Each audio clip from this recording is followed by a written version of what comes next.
Grab that microphone. Come on down. Hi. How you doing? All right. How are you? I'm okay. What's your name? My name is Ozzy. Aussie. Good. I like those glasses. Right, she's an Aussie, mate. It could be, I guess. Great. Okay. She's not from Bondi Beach. Look at her. Look at her. Killed me. Okay, wait. Now I'm going to start stuttering. Hold on. Where did the name of the album come from? Why is it This Is War? From God. Came down from the heavens. Or who thought of it? Which one of you? Well, I mean, probably Jared. Probably, right? Probably Jared. we kind of say that a lot, actually. Probably. We say probably a lot, probably. Yeah. So not a straight answer. Probably. What's a straight answer? It was something I was thinking about. It was a catchphrase that it just kept coming up in the writing process as well. And it's important to pay attention to those things that keep visiting you. So I think it's the most appropriate name. Obviously, it's not going to win any awards for the most original name. But we're not so interested in being the most clever, but the most truthful to the situation and the circumstances. And I think it just best represented this period of time for us. Mm-hmm. There's not another name that would encapsulate this record in this period of time, and also what this next year is going to be like too. Right. I mean, we're not a pop band. We're not an easy listen. We're very specific, and it's even the state of the music in general out there. It's a battle, and especially if you make rock music. Look at the top 100 albums on iTunes. How many rock bands you see there?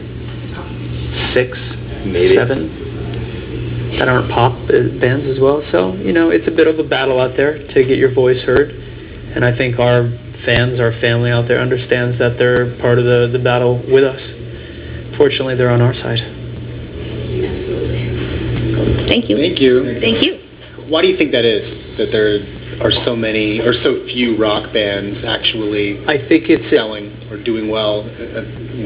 I think there's a few reasons. I think it's a sad result of the circumstances of the times that we're in, and it comes down to, unfortunately, a lot of the income related reasons and the exposure, and it's kind of a cyclical kind of thing that happens. Is the popular music, people tend to try to want to find more of that, or the most exposed music, and so people that have great reach through television, and the places that don't have great reach don't get to a lot of people. There probably is a lot of music out there people would love if they got a chance to hear it. Just not seeing it. It's hard to get to break through. The fact that we're number 2 right now on iTunes, it's huge. It's crazy. Are we number 2 on iTunes? We're number 2 right now. Behind Susan Boyle, by the way. Glee is actually the Glee. You're ahead of Susan Boyle right now. That's unbelievable. Well, and that speaks to your point. You won't be for long, but enjoy it while it lasts. That speaks to your point about exposure. Glee is a television show. Exactly. Seen by millions and millions of people. And if you look at the top selling things, they're things with a great amount of exposure. Things that people like, too. Twilight, New Moon. Not taken away from it, but they have a lot of marketing, a lot of big engine behind them.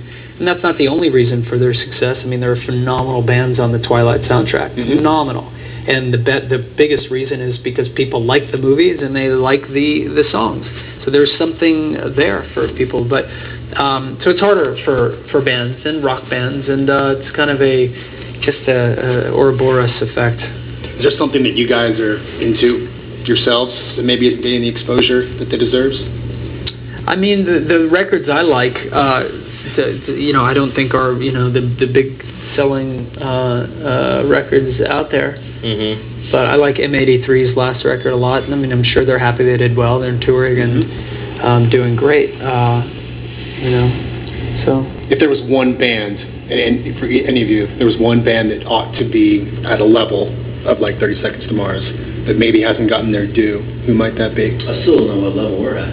Yeah, what level are we at? Number 2 on iTunes. We're in the next hour and a half.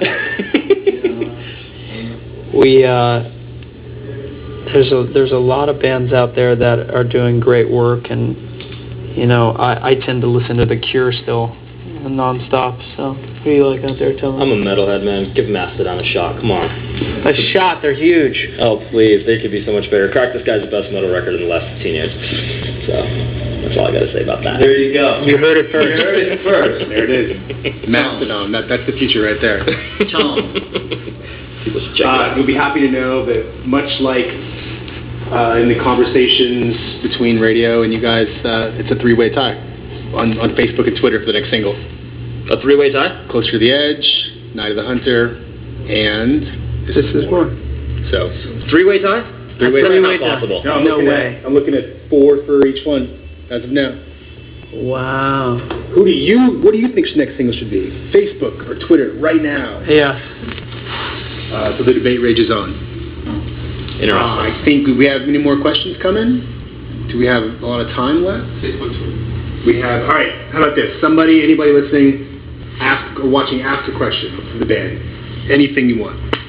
Right on the Facebook or the. Take a moment or two, hook it up. Do they have to join up right now, or is it just all hooked I up? love three-way. We're all hooked up.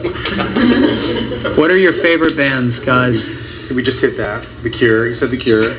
Yeah, I like Cure. I like Creatures for Mastodon. I like Placebo. He How preaches. good was that album, by the way? Battle Great. of the Sun? Yeah, that was great. He likes. I'm a metalhead. It's like, But he like said I'm biased. you preach for Mastodon. That's I great. kind of do. It's true. Here we go. Broken Side asks, I see Fever 30 Ray. Seconds to Mars fans like a family. What do you guys think about the concept of the fans as a family? Well, it definitely feels that way for us. Without question, definitely. Fever Ray is another interesting. I like Fever Ray. Yeah. Yeah, I like Fever Ray. Benjamin Davis wants to know when you're doing your next movie. I have a film that just came out like 2 months ago at the Venice Film Festival, and it'll be out in the new year, called Mr. Nobody. It's a very strange film, like usual. What inspired you to get the fans involved in this particular album? Really, just thought it would be an interesting place to create from this kind of the front line of new technology and interactivity. It just seemed like a very timely thing to do. There you go. Explain the reason for L490, please. It's so calming. A Shannon song. Shannon wrote that song, and he actually played the Tibetan singing bowl before. Yeah, I started the song with the Tibetan singing bowl. I can't really describe it, really. I was in my room, and I picked up the guitar and just started playing, and I had a little piece of it written down somewhere. I had a voice note of it, and then I just added upon that, and it came really naturally. I wouldn't say easy, but pretty naturally. Yeah. And I don't know, it's left up to each individual's own interpretation. It's more of a feeling song, Mm-hmm. How it makes you feel. When you guys started doing the record, did you go in planning to have fans do singing and all the choir stuff? It was an idea that I had for a long time, and we were careful to leave the appropriate amount of space and bookmarks for that. Great.